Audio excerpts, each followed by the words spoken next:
বিশ্বনবী পাগলের মতো একবার হাউজে কাউসারে যাবেন, একবার সিরাতে যাবেন, একবার পুলসিরাতের দিকে, একবার হাউজে কাউসারের দিকে পাগলের মতো দৌড়াতে থাকবেন।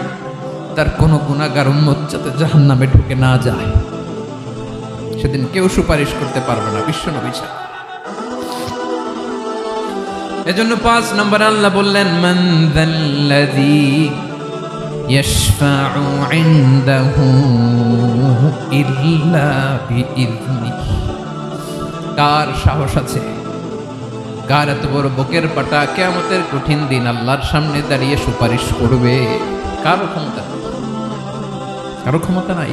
বিশ্বনবী সেদিন সেজদায় পড়ে উম্মতের জন্য কাঁদবেন, সবাই কাঁদবে, নফসি নফসি, আল্লাহ আমারে বাঁচাও, আল্লাহ আমারে বাঁচাও। বিশ্বনবী বলবেন, উম্মতি উম্মতি।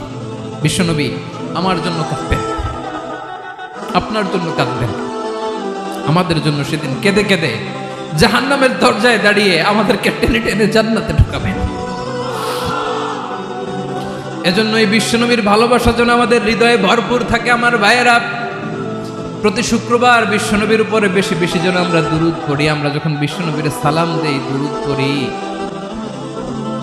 একদল স্পেশাল ফেরেশতা আছে যারা বিশ্বনবীর দুধটা নিয়ে সরাসরি বিশ্বনবীর রওজায় যায়, যে বলে অমুকের বেটা অমুক আপনারে সালাম দিয়েছে। বিশ্বনবী নিজ কবরের থেকে নিজেই সালামের উত্তর দেয়।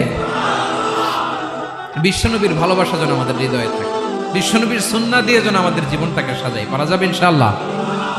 বিশ্বনবীর ভালোবাসা ছাড়া কেউ জান্নাতে ঢুকতে পারবে? বিশ্বনবীর পক্ষে আমরা বলবো, বিশ্বনবীর পক্ষে আমরা লিখবো, বিশ্বনবীর জন্য আমরা আমাদের কলিজার রক্ত বিলিয়ে দিব, ঠিক কিনা বলেন?